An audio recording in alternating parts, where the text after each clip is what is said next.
৩ মাস পর খুলবে সব বিশ্ববিদ্যালয়, শিক্ষার্থীরা এখনই উঠতে চান হলে। ৭২ ঘন্টার আলটিমেটাম দিয়ে ঢাকা বিশ্ববিদ্যালয়ের উপাচার্যের কাছে স্মারকলিপি।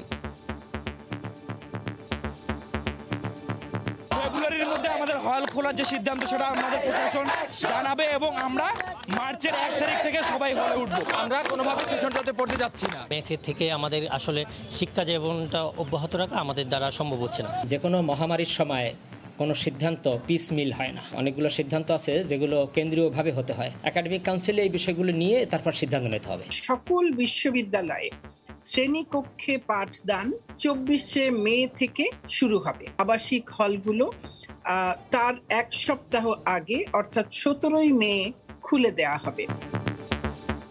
দেখছিলেন প্রধান শিরোনাম, রাতের সময়ের সঙ্গে আছি আমি জাফর সাদিক। এবার অন্যান্য শীর্ষ সংবাদ। পাকিস্তানি শত্রুদের রিপোর্টেও স্পষ্ট ভাষা আন্দোলনে বঙ্গবন্ধুর ভূমিকা। স্বাধীনতা অর্জনের শেকড় সেখানেই ছিল, শহীদ দিবসের আলোচনায় প্রধানমন্ত্রী। নামি দামি ব্র্যান্ডের মোড়কে বিক্রি হচ্ছে পুরান ঢাকায় তৈরি ভেজাল প্রসাধনী। র্যাবের অভিযানে কারখানা সিলগালা, গ্রেফতার ২, ৬ লাখ টাকা জরিমানা। এবং টেস্ট বাদ দিয়ে সাকিবের আইপিএলে খেলা নিয়ে মনক্ষুণ্ণ বিসিবি সভাপতি। ভবিষ্যতে অনাকাঙ্ক্ষিত পরিস্থিতি এড়াতে কেন্দ্রীয় চুক্তির ধরনে আসছে পরিবর্তন। আমি 1 বছর সময় চাই, তারা বলে দিবে যে আমরা টেস্ট খেলবো না, আমরা তো লিখিত নিয়ে নিচ্ছি।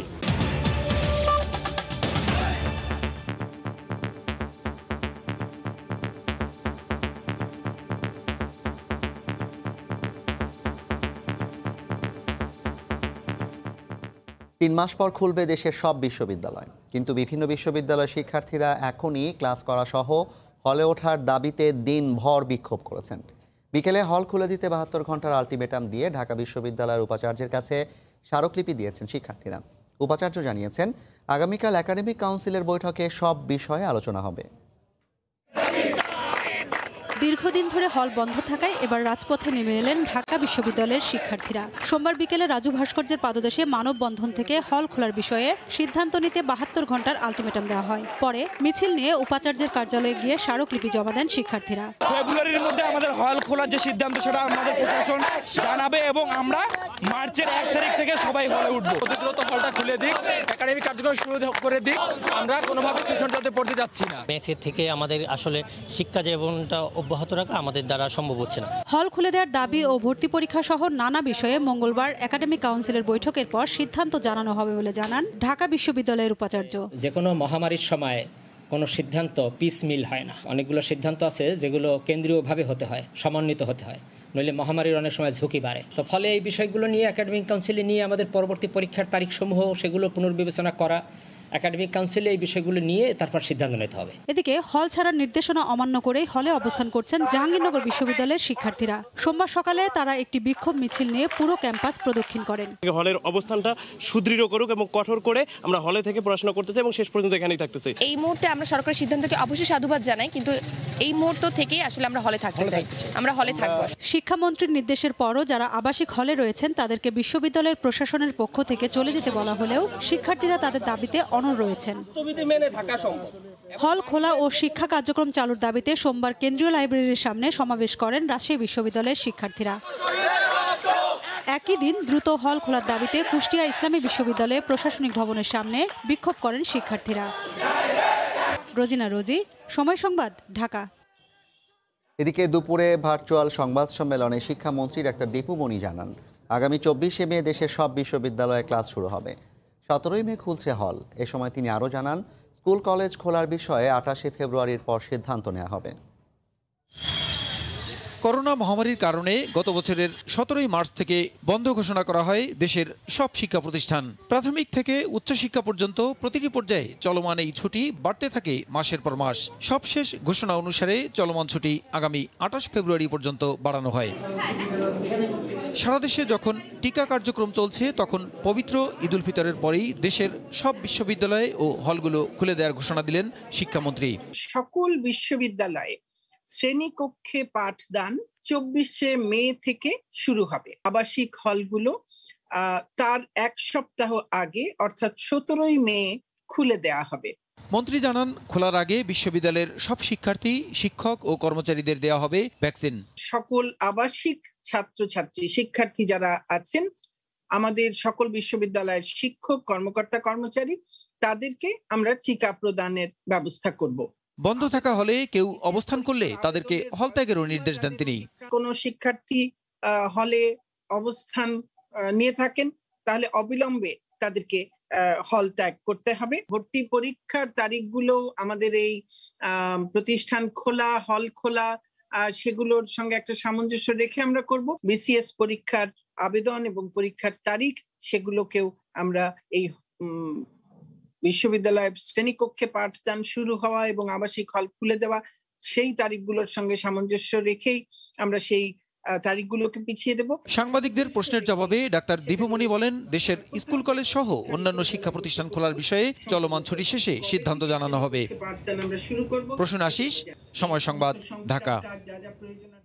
করোনা শুধু ক্লাস পরীক্ষা কিংবা হল জীবনে প্রভাব ফেলেনি, হাজার হাজার বিশ্ববিদ্যালয় শিক্ষার্থীর জীবিকাও বন্ধ হয়ে গেছে।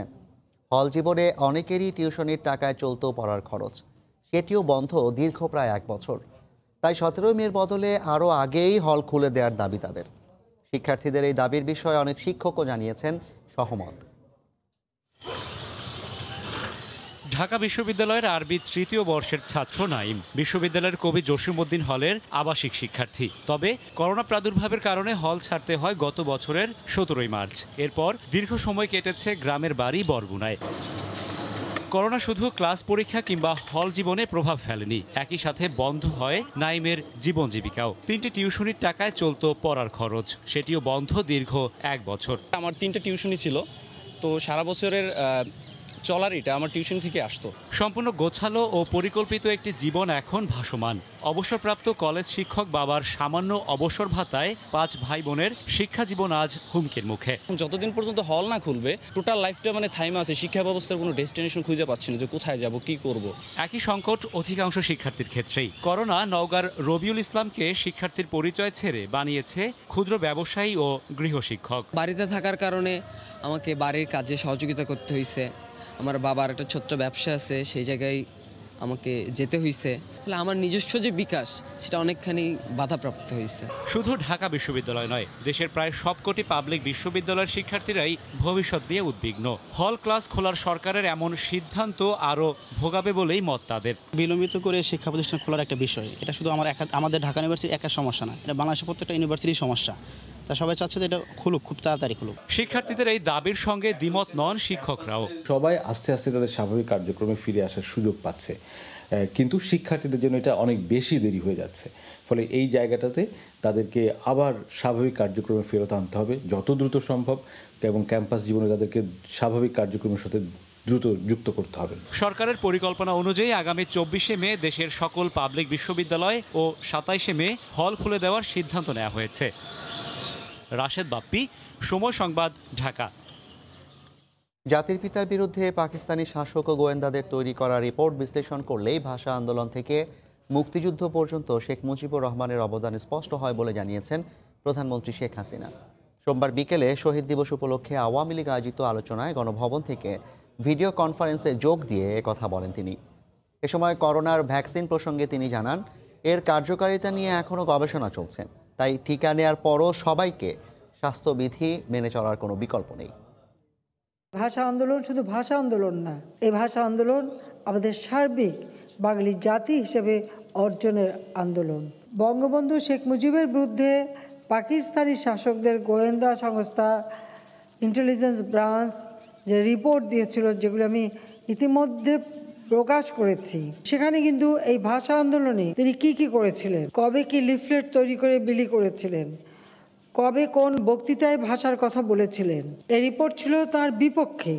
বিপক্ষে তো তারা করেছে তাদের ক্ষোভের বশে, যে তিনি এই কাজ করে যাচ্ছেন, যেটা পাকিস্তানিদের পছন্দ ছিল না। শহীদের রক্ত বৃথা যায়নি, বৃথা যাবে না, বৃথা যায় না, এটাই প্রমাণিত সত্য। টিকাটা আমরা সংগ্রহ করেছি, অনেক দেশ করতে পারেনি, কিন্তু আমি আগাম ব্যবস্থা নিয়েছিলাম বলে এটা সম্ভব হয়েছে। সবাইকে সুরক্ষিত থাকার ব্যবস্থাও রাখতে হবে। এই কারণে এটার কার্যকারিতা কতটুকু কি, এটা গবেষণা পর্যায়ে আছে। তবুও অন্তত মানুষকে সুরক্ষা দিচ্ছে, কিন্তু সুরক্ষা দিলেও নিজেকে আরও সুরক্ষিত করতে হবে, কারণ এর দ্বিতীয় ডোজও দিতে হবে। কাজে সেদিকে আমি লক্ষ্য রেখে সবাইকে বলবো যে আপনারা কিন্তু টিকা নিলেও সবাই স্বাস্থ্য সুরক্ষার যে নিয়মগুলি আছে সেই নিয়মগুলি সবাই মেনে চলবেন। ঝিনাইদহের কোটচাঁদপুর ঢাকা থেকে ছেড়ে আসা খুলনাগামী সুন্দরবন এক্সপ্রেসের 2টি বগি লাইনচ্যুত হয়েছে। বন্ধ রয়েছে খুলনা ঢাকা রেল চলাচল। এই মুহূর্তে সেখানে আছেন সহকর্মী লোটাস রহমান সোহাগ। সরাসরি চলে যাচ্ছে তার কাছে। সোহাগ, জাফর, আপনি যেমনটি বলছিলেন, ঝিনাইদহের কোটচাঁদপুর রেল স্টেশনে যে 2টি বগি লাইনচ্যুত হয়েছে, সেটা ঘটনার 4 ঘন্টা পেরিয়ে গেলেও কিন্তু এখনও উদ্ধার কাজ শুরু হয়নি। এখন পর্যন্ত খুলনা থেকে সারা দেশের ট্রেন চলাচল বন্ধ রয়েছে। এখানে 3টা বগি রয়েছে ইঞ্জিন পাওয়ার কার সহ। আপনি দেখতে পাচ্ছেন যে পিছনের যে পাওয়ার কারটি রয়েছে, পাওয়ার কারটির এখান থেকে সরিয়ে নেওয়া হচ্ছে ইঞ্জিনের কারণে, যাতে সামনে যে 2টা বগি ছিল, যে লাইনচ্যুত যে বগি, সেই 2টা এখান থেকে উদ্ধারের জন্য কিন্তু পিছনের যে পাওয়ার কারটা সেটা সরিয়ে নেওয়া হচ্ছে। এবং এখানে আমি এখানকার কর্মকর্তা যারা আছেন তাদের সাথে আমরা কথা বলেছি।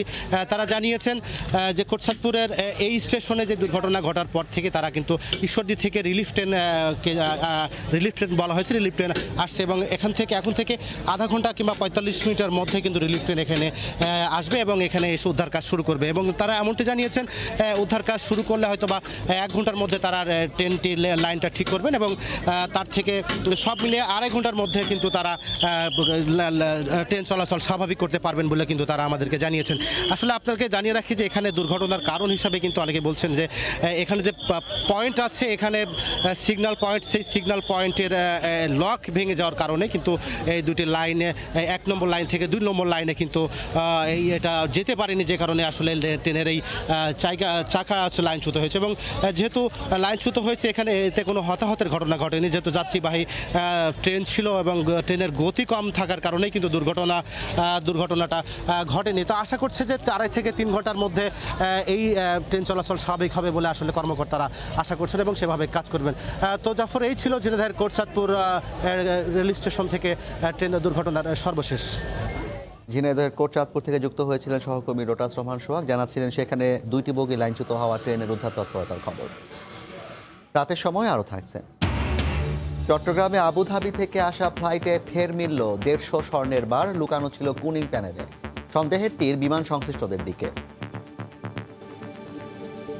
শ্রীলঙ্কার বিপক্ষে টেস্টে না খেলে সাকিবের আইপিএলে খেলতে চাওয়ার সিদ্ধান্তে মনঃক্ষুণ্ণ হয়েছে বিসিবি। এখন থেকে কোন ক্রিকেটার কোন ফরম্যাটে খেলতে চায় তা ক্রিকেটারদেরকে স্পষ্ট করে চুক্তিতে জানাতে হবে। বাংলাদেশ দলের সামনের ব্যস্ত সূচি নিয়ে বোর্ডের সঙ্গে বৈঠক শেষে কথা বলেন বিসিবি সভাপতি নাজমুল হাসান পাপন।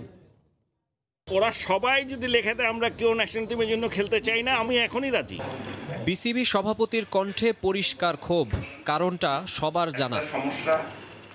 সাকিব আল হাসান গেছেন যুক্তরাষ্ট্রে, দেশে রেখে গেছেন আলোচনার খোরাক। তার টেস্ট বাদ দিয়ে আইপিএল খেলার সিদ্ধান্তে দর্শকরা দ্বিধাবিভক্ত হতে পারেন, কিন্তু নাজমুল হাসান পাপনের কোনো দ্বিধা নেই, তিনি যার পর নাই মনক্ষুণ্ণ। বিব্রত ঠিক না, মন খারাপ। আমাকে যদি বলেন মন খারাপ, আমাদের মনটা খারাপ কেন? দেখেন, একটা প্লেয়ারের পিছনে তো কম ইনভেস্ট করি না আমরা। বোর্ড 10-15টা বছর ধরে যে ইনভেস্টমেন্ট করে, এটা আপনাদের সব কিছু জানা আছে কিনা তাও জানি না। আপনার এই হারে একটা ওদের মানে একটা তো হচ্ছে খেলাধুলা রিলেটেড কন্ট্রাক্টের বাইরে আপনার ইনজুরি হলো, কিছু হলো, সব কিছু নিয়ে আমরা ওদেরকে যে ফ্যাসিলিটিটা এখন দেই সেটা তো আগে কখনো চিন্তাই করা যেত না। অন্য একটা ফ্র্যাঞ্চাইজি লিখবে, এরপর আর কিছু বলার থাকে না। সো ইটস অবভিয়াস তারা দেশের জন্য কিছু করবে, সেই সময়টায় যদি মানে এটা তাদের ইচ্ছা। মানে আমরা এখন ভেরি ক্লিয়ার, আমরা এইভাবে সময় নষ্ট করতে চাই না। সাকিবকে আইপিএলের জন্য ছাড়পত্র দিলে স্বাভাবিকভাবে চলে আসে মোস্তাফিজের প্রসঙ্গ। এক্ষেত্রে কেন্দ্রীয় চুক্তিতে সুনির্দিষ্ট কিছু নিয়ম রাখার পরিকল্পনা করছে বোর্ড। মোস্তাফিজ আজকে এসেছিল আমার সাথে দেখা করতে, আমাকে বলেছে সে আইপিএলের ব্যাপারে যাবে কিনা জানতে চায়। আমি বলেছি দেখো, এখানে আমার কিছুই বলার নাই, তুমি যদি খেলতে না চাও, তুমি যদি ওখানে যেতে চাও, আমাদেরকে একটা চিঠি দিয়ে দাও, আমরা তোমাকে আটকাবো না। Message is for everybody. টেস্টে সাকিবের কেন্দ্রীয় চুক্তি সহ নানা বিষয়ে ক্রিকেট অপারেশনস নির্বাচক প্যানেল সহ বেশ কয়েকজন কর্মকর্তার সঙ্গে ম্যারাথন আলোচনা করেছেন বিসিবি প্রধান। সামনের বোর্ড সভায় জানা যাবে চূড়ান্ত সিদ্ধান্ত। মাকসুম আলম খান, সময় সংবাদ, ঢাকা। বেগম খালেদা জিয়া হাজির হতে না পারায় আবারও পেছালো বড়পুকুরিয়া কয়লা খনি দুর্নীতি মামলার শুনানি। অসুস্থ বিএনপি চেয়ারপারসনের পক্ষে আদালতে হাজির হওয়া সম্ভব নয় বলে জানিয়েছেন তার আইনজীবীরা। ভার্চুয়াল শুনানিতেও আপত্তি তাদের। এদিকে রাষ্ট্রপক্ষের অভিযোগ, নানা অজুহাতে বিচার বিলম্বিত করছে আসামিপক্ষ। কয়লা উত্তোলন, ব্যবস্থাপনা আর ঠিকাদার নিয়োগের নামে আত্মসাৎ করা হয় রাষ্ট্রের ১৭৮ কোটি ৭১ লাখ টাকা। এই ঘটনায় দোষীদের বিচারের আওতায় আনতে ২০০৮ সালে দুর্নীতি দমন commission BNP chairperson Begum Khaleda Zia সহ ১৬ জনের বিরুদ্ধে মামলা দায়ের করেন। কিন্তু এক যুগেও বিচার শুরু করা যায়নি। সোমবার এই মামলায় বেগম জিয়ার উপস্থিতিতে অভিযোগ গঠন শুনানি হওয়ার কথা ছিল। আদালতে বেগম জিয়ার আইনজীবী জানান, অসুস্থতার কারণে শুনানিতে হাজির হওয়া সম্ভব নয় তাদের মক্কেলের পক্ষে।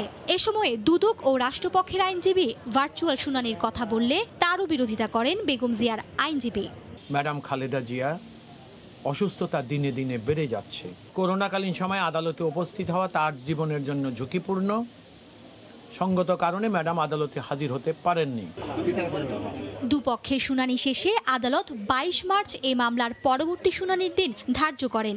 রাষ্ট্রপক্ষের অভিযোগ, আসামিপক্ষ নানা অজুহাতে মামলার বিচার কাজকে বিলম্বিত করছেন। আমরা বারবার বলছি যে ভার্চুয়ালি মামলাটা হতে কোনো আইনগত বাধা নেই। এছাড়াও হাইকোর্ট ডিভিশন একটি রায় আছে, সেটা আসামি অনুপস্থিত বিচার কাজ চলতে কোনো বাধা নেই। কিন্তু দুঃখজনক হলেও সত্য, বেগম জিয়ার আইনজীবীরা এই জিনিসটি আমলে নিচ্ছেন না। ২০০৮ সালের ৫ অক্টোবর আদালতে ১৬ আসামির বিরুদ্ধে চার্জশিট দেয় দুর্নীতি দমন কমিশন। মার্জিয়া মুমু, সময় সংবাদ, ঢাকা। অবশেষে কুয়েতের আদালতে দণ্ডপ্রাপ্ত লক্ষ্মীপুর ২ আসনের সংসদ সদস্য কাজী শহীদ ইসলাম পাপুলের পদ শূন্য ঘোষণা করেছে জাতীয় সংসদ সচিবালয়। বিকেলে এ সংক্রান্ত এক প্রজ্ঞাপন জারি করে সংসদ সচিবালয়। গত বছরের জুনে লক্ষ্মীপুর ২ আসনের স্বতন্ত্র সংসদ সদস্য কাজী শহীদ ইসলাম পাপুলকে গ্রেফতার করে কুয়েতের ক্রিমিনাল ইনভেস্টিগেশন ডিপার্টমেন্ট। সে সময় তার বিরুদ্ধে অবৈধ ভিসার ব্যবসা এবং ঘুষ লেনদেনের অভিযোগ আনে সে দেশের গোয়েন্দা সংস্থা। আদালতের দেয়া প্রতিবেদনে তারা জানায়, পাপুল ও কুয়েতের একটি চক্র ২০,০০০ বাংলাদেশিকে কুয়েতে পাচার করে ১,৪০০ কোটি টাকা হাতিয়ে নেয়। ৬ মাসের শুনানির পর শহীদুল ইসলাম পাপুলের বিরুদ্ধে মানব ও অর্থ পাচারের অভিযোগ প্রমাণিত হওয়ায় ৪ বছরের জেল ও ৫৩ কোটি টাকা জরিমানা করেছে সে দেশটির আদালত। তারপর থেকে পাপুলের সংসদ পদ থাকা না থাকার বিষয় নিয়ে চলে আলোচনা সমালোচনা। অবশেষে সোমবার পাপুলের সংসদ পদ শূন্য ঘোষণা করে প্রজ্ঞাপন জারি করে জাতীয় সংসদ সচিবালয়। এতে বলা হয়, কুয়েতের আদালতে নৈতিক স্খলনজনিত ফৌজদারি অপরাধে ৪ বছরের সশ্রম কারাদণ্ডে দণ্ডিত হওয়ায় বাংলাদেশের সংবিধান অনুযায়ী পাপুল সংসদ সদস্য থাকার যোগ্যতা হারিয়েছেন। শূন্য ঘোষণা করা হয়েছে তার আসন।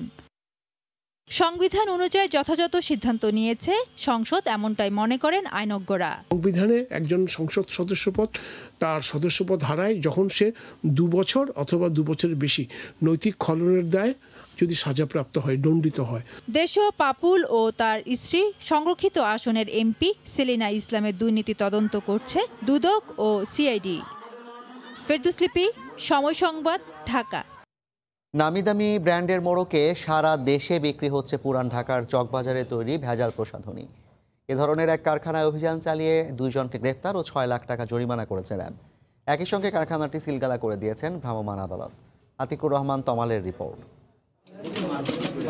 চলছে প্রসাধনী তৈরির কাজ। কোনো বৈজ্ঞানিক রীতিনীতি বা ফর্মুলার বালাই নেই, সম্পূর্ণ ম্যানুয়াল পদ্ধতিতে এভাবেই নানা ব্র্যান্ডের প্রসাধনী তৈরি করত এই অনুমোদনহীন কোম্পানিটি। পুরান ঢাকার ঘিঞ্জি এলাকায় বাসা ভাড়া নিয়ে তৈরি হচ্ছিল রূপচর্চার ভেজাল সামগ্রী। পাশের ঘরের থেকে মালটা বানায় আমাদেরকে দেয়, আমরা ওই যে মেশিনে ভরি, একজন বইরা দেয়, একজন ক্যাপ লাগায়, আর একজন অন পিস করে। এগুলা মাহাজনের বাইকনা যে তৈরি করে দিয়ে যায় সেই বলতে পারবো যে কি কি দেওয়া হয় এগুলার ভিতরে। সোমবার র্যাব, বিএসটিআই ও এনএসআই এর অভিযানে ২ জনকে আটক করে সিলগালা করা হয় কারখানাটি।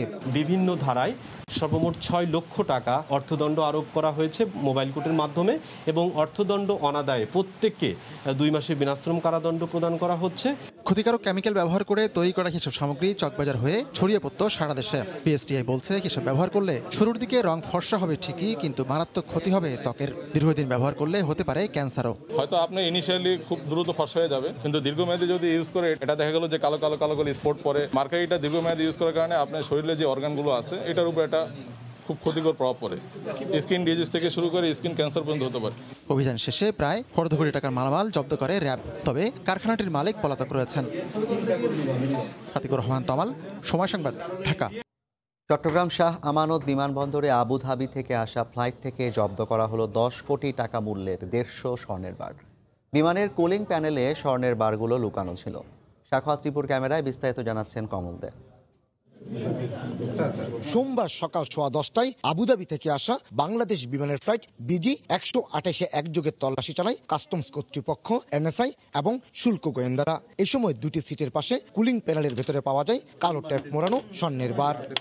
পাশে যে এসির প্যানেল আছে পায়ের কাছে, সেখানে পাওয়া গেছে 90 পিস, আর হচ্ছে সিট নাম্বার 18 F যেটা, সেইখানে পাওয়া গেছে 60 পিস। মোট হচ্ছে 150 পিস গোল্ড বার পাওয়া গেছে।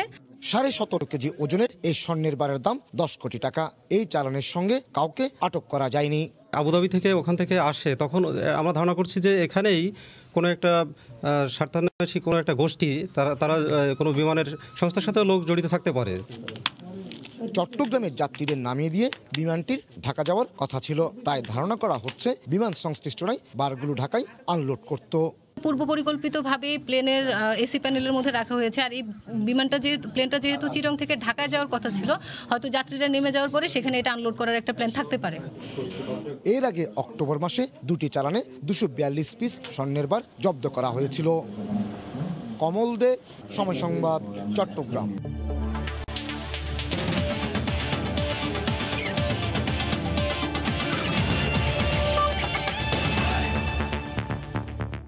তিন ম্যাচের ওয়ানডে ও টি20 খেলতে কাল বিকেলে নিউজিল্যান্ডে যাবে বাংলাদেশ জাতীয় দল। করোনার কারণে দীর্ঘদিন পর আন্তর্জাতিক মঞ্চে ফিরে ওয়েস্ট ইন্ডিজের বিপক্ষে ওয়ানডে সিরিজ জিতলেও টেস্টে হোয়াইট ওয়াশ হয় বাংলাদেশ। এবার মিশন নিউজিল্যান্ড। 20 মার্চ ডানেডিনে প্রথম ওয়ানডে খেলবে বাংলাদেশ দল। সিরিজের বাকি দুই ওয়ানডে হবে ক্রাইস্টচার্চ ও ওয়েলিংটনে। 28 মার্চ হ্যামিল্টনে হবে প্রথম টি20। সিরিজ আগামী মাসে শুরু হলেও কোয়ারেন্টিন জটিলতা ও কন্ডিশনের সঙ্গে মানিয়ে নিতে আগেই নিউজিল্যান্ডে যাচ্ছে টাইগাররা। সাকিবকে ছাড়া সিরিজটা বেশ চ্যালেঞ্জিং হবে টাইগারদের জন্য। বাংলাদেশ দল সবশেষ টি20 খেলেছে গেল বছর মার্চে জিম্বাবুয়ের বিপক্ষে।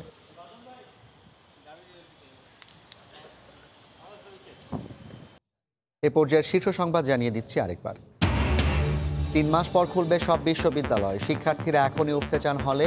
72 ঘন্টার আলটিমেটাম দিয়ে ঢাকা বিশ্ববিদ্যালয়ের উপাচার্যের কাছে স্মারকলিপি। পাকিস্তানি শত্রুদের রিপোর্টেও স্পষ্ট ভাষা আন্দোলনে বঙ্গবন্ধুর ভূমিকা। স্বাধীনতা অর্জনের শেকড় সেখানেই ছিল। শহীদ দিবসের আলোচনায় প্রধানমন্ত্রী। এবং টেস্ট বাদ দিয়ে সাকিবের IPL খেলা নিয়ে মনক্ষুণ্ণ বিসিবি সভাপতি। ভবিষ্যতে অনাকাঙ্ক্ষিত পরিস্থিতি এড়াতে কেন্দ্রীয় চুক্তির ধরনে আসছে পরিবর্তন। আমি 1 বছর সময় চাই। তারা বলে দিবে যে আমরা টেস্ট খেলবো না, আমরা তো লিখিত নিয়ে নিচ্ছি। এই ছিল রাতের সময়। সঙ্গে থাকুন সময়।